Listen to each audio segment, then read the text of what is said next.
Hola, mi nombre es Nancy Quintero, soy docente y mediadora de lectura en el estado de San Luis Potosí y hoy es jueves de Leamos en Voz Alta. Sigamos conociendo la historia de David Elliot y la Granja Grushan, en el capítulo número 4 que se llama La Isla Calavera. Si recuerdas, en el capítulo anterior conocimos a los nuevos amigos de David, además de que había un sacerdote que les había preguntado a dónde iban, y cuando le contaron el nombre de ese lugar, a él le ocurrió un accidente. Vamos a ver qué pasó después. La Isla Calavera. El sacerdote había sufrido un ataque cardíaco masivo, pero en realidad no había muerto. El guardia llamó por teléfono y en King's Lynn, un maletero con su carrito esperaba a Percival para llevarlo a la ambulancia que aguardaba por él. También había alguien que esperaba a Julia, a David y a Jeffrey. Un vistazo al hombre que había venido a recogerlos habría sido suficiente para que los tres se subieran gustosos a la ambulancia.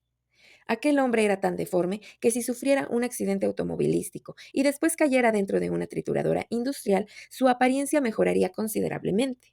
Medía aproximadamente 1,5 metros de alto, o más bien 1,5 metros de bajo, pues su cabeza estaba más cerca del suelo que de sus hombros. Esto se debía en parte al hecho de que parecía tener el cuello roto y en parte a la joroba. Tenía un solo ojo, varios centímetros más abajo de donde debería estar, un cachete hinchado y el pelo escurrido. Llevaba una chaqueta suelta de piel y pantalones holgados. La gente que caminaba por la estación hacía tal esfuerzo por no voltear a verlo que una pobre mujer cayó accidentalmente de la plataforma. La verdad es que era muy difícil tratar de ver cualquier otra cosa. Sostenía un letrero que decía Granja Grusha. Con el corazón saliéndosele del pecho, David se acercó a él, seguido de Jeffrey y Julia. Mi nombre es Gregor, dijo con un gorgoteo. ¿Tuvieron un viaje placentero? David tuvo que esperar a que le repitiera la pregunta, pues había sonado como tuvieron un viaje placentero. Cuando al fin entendió, David asintió con la cabeza, pues no podía articular palabra. Traigan su equipaje, jóvenes amos, gorgoteó Gregor. El coche está afuera. El coche era una carroza fúnebre. La habían repintado y puesto el nombre del instituto en uno de los lados, pero no pudieron disimular su forma. La larga y plana parte trasera, donde debieron haber viajado los cargamentos para los que había sido diseñada. El arreglo tampoco engañaba a las personas que en ese momento se encontraban en la calle. Durante el recorrido hacia su nueva escuela, los tres niños veían cómo la gente se detenía a su paso, quitándose el sombrero, como muda señal de respeto. David se preguntó si no estaría a mitad de una espantosa pesadilla y si no despertaría en cualquier momento en su cama de paseo viernota. Discretamente se pellizcó un brazo. No pasó nada. El jorobado lanzó claxonazos y palabrotas a una camioneta que pasó junto a ellos. La carroza cruzó como rayo un semáforo en rojo. Gregor era chofer particular. De hecho, era un chofer muy particular. Por su altura y la forma de su cuerpo, apenas podía ver por encima del volante. Cualquiera que lo mirara desde la calle supondría que el automóvil se manejaba solo. Era un milagro que no hubieran chocado. David, sentado en el asiento delantero, se sorprendió a sí mismo mirando al hombre y se sonrojó cuando Gregor volteó hacia él y le sonrió con una mueca. ¿Se pregunta usted cómo es que llegué a tener este aspecto, joven amo? Dijo. Así nací. Nací todo contrahecho. A mi madre le dio el telele cuando me vio. Ay, pobre madre mía, pobre Gregor. Dio un volantazo para esquivar una glorieta. Cuando yo tenía la edad de ustedes, intenté conseguir trabajo en un espectáculo de fenómenos, ¿siguió? Pero dijeron que estaba sobrecalificado para el puesto. Así que me volví el conserje de la granja Grusha. Me encanta la granja Grusha. A usted le encantará, joven amo. Todos los jóvenes amos adoran la granja Grusha. La ciudad ya había quedado atrás y viajaban por la carretera costera hacia el norte. Después de eso, David debió quedarse dormido, pues cuando se dio cuenta, ya estaba oscuro. Parecía como si hubieran cruzado el mar, como si el vehículo avanzara sobre verdes y oscuras olas. Se frotó los ojos y miró a través de la ventanilla. No era el mar, sino un campo enorme y llano. Las olas eran en realidad hierba agitada por el viento. Era un campo baldío, pero a la distancia se alzaba un enorme molino de viento. Sus blancos tablones reflejaban los últimos rayos solares. David se estremeció. Gregor había encendido la calefacción del coche, pero aún así podía sentir la desolación del paisaje arrastrándose por debajo del colchón de aire caliente. Entonces vio el mar. El camino por el que viajaban, apenas más ancho que una brecha, terminaba en un muelle de madera desvencijado, medio oculto por la hierba. Los esperaba un bote. Era una vieja lancha de pescar, toda cubierta de moho y liquen. Tras ella se formaban burbujas de humo negro en el agua. En la cubierta había un montón de cajas tapadas con una red sucia. Una gaviota volaba en círculos encima del bote, canturreando con suavidad como para sí misma. David no podía sentirse peor. Gregor detuvo el coche. «Hemos llegado, jóvenes amos», anunció. Tomaron sus maletas, descendieron del coche y se quedaron temblando en medio de la brisa. David estuvo atento al camino por el que habían llegado, pero después de algunas vueltas y curvas, la brecha desaparecía. Así que se dio cuenta de que podían haber venido de cualquier lado. Se encontraba en un campo, en algún lugar de Norfolk, con el mar del norte frente a él.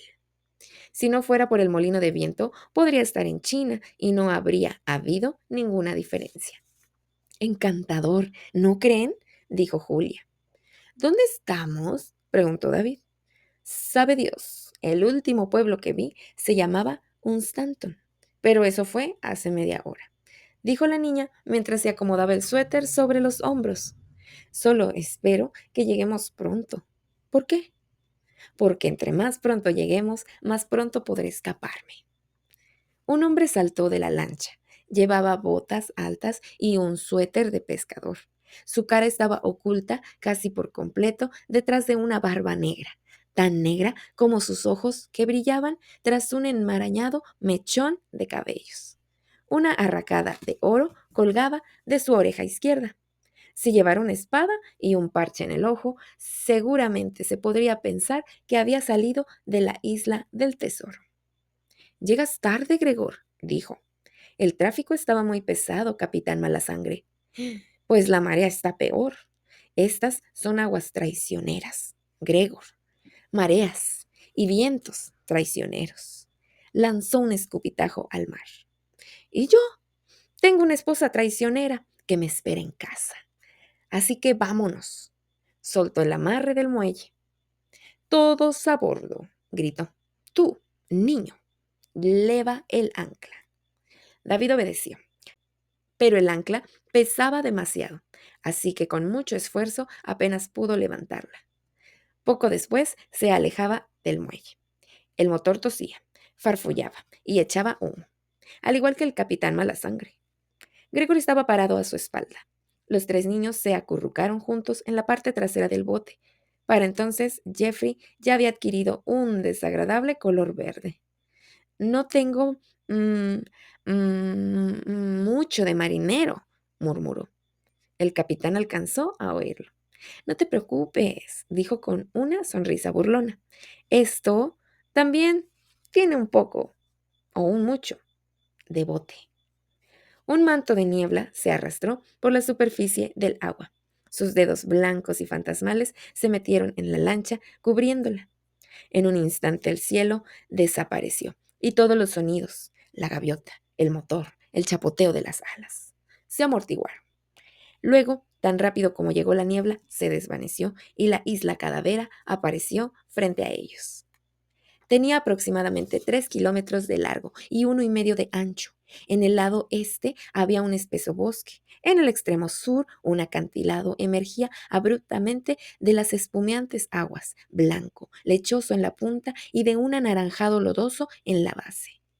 Una lengua de tierra se extendía frente al acantilado y hacia ese lugar el capitán Malasangre dirigió la lancha. Ahí había otro muelle, y cerca de él estaba estacionado un jeep sin toldo. Pero no había comité de bienvenida, ni rastro alguno de la escuela. «Preparado con el ancla», gritó el capitán. Suponiendo que se refería a él, David la tomó. Malasangre giró el timón, viró abruptamente en reversa y gritó. David arrojó el ancla. Jeffrey yacía enfermo sobre un costado de la lancha. Habían llegado a su destino. Por aquí, jóvenes amos, ya no falta mucho, solo un breve viaje en coche. Gregor fue el primero en bajar a tierra y caminaba delante de ellos dando grotescos saltitos. Jeffrey los seguía para arrastrando su maleta con pasos inseguros. David se detuvo a esperar a Julia. La niña observaba al capitán Malasangre que ya había levantado el ancla e iniciaba su camino de regreso. ¿Qué esperas?, le dijo. Podemos necesitar esa lancha uno de estos días, murmuró. Me pregunto si alguna vez la dejará sola, dijo Julia. Capitán Malasangre, David se estremeció. Es un nombre chistoso. ¿Sí? Entonces, ¿por qué no me río? Julia se dio la media vuelta y echó a andar hacia el jeep. Les tomó 5 minutos llegar a la escuela. El camino empinado y lleno de curvas subía hasta la cima del acantilado y luego continuaban por la orilla del bosque. Jeffrey ocupó el asiento delantero junto a Gregor. David y Julia iban sentados en la parte trasera, agarrados hasta con los dientes y rogando por sus vidas. Cada vez que el jeep pasaba por una piedra o un bache, de los cuales estaba lleno el camino, eran lanzados como 30 centímetros y luego caían con un tremendo sentón. Para cuando llegaron a su destino, David ya sabía lo que debe sentirse ser una ensalada. Pero rápidamente olvidó su malestar cuando vio la granja Grusha. Era un enorme edificio, más alto que ancho, una mezcla loca de almenas, ventanas con barrotes, torres altas, techos inclinados de pizarra gris, gárgolas con expresiones horribles y espantosas chimeneas de ladrillo. Era como si los arquitectos de la abadía de Westminster, de la estación Victoria y de la refinería de Brixton hubieran revuelto los planos de sus edificios y accidentalmente construido el resultado de aquella revoltura. Cuando el jeep se detuvo frente a la puerta, una pieza de madera sólida de 40 centímetros de espesor y tachonada con clavos, un trueno retumbó sobre sus cabezas y el látigo de un relámpago chasqueó surcando el cielo. Se oyó el aullido de un lobo. Luego, la puerta se abrió lentamente con un rechinido. Fin. Llegamos al final de este capítulo y ya llegamos por fin a la granja Grusha. ¿Qué les pareció? ¿Cómo se imaginaron ese edificio? Para mí es muy tétrico, pero a la vez, ¿qué creen? Me recuerda mucho a la imagen de la escena de cuando llega Harry Potter con sus amigos al colegio de Hogwarts. Y bueno, aquí está. Tenemos el capítulo número 4. No se pierdan la próxima semana la lectura del capítulo número 5 en esta historia donde David nos está llevando a conocer un nuevo colegio, con nuevas aventuras, nuevos amigos y quién sabe qué vaya a pasar con el señor Traga Crudo, el nuevo personaje que conoceremos la próxima semana, aquí en Leamos en Voz Alta. Yo soy Nancy Quintero, docente y mediadora de lectura del estado de San Luis Potosí, y nos vemos hasta la próxima.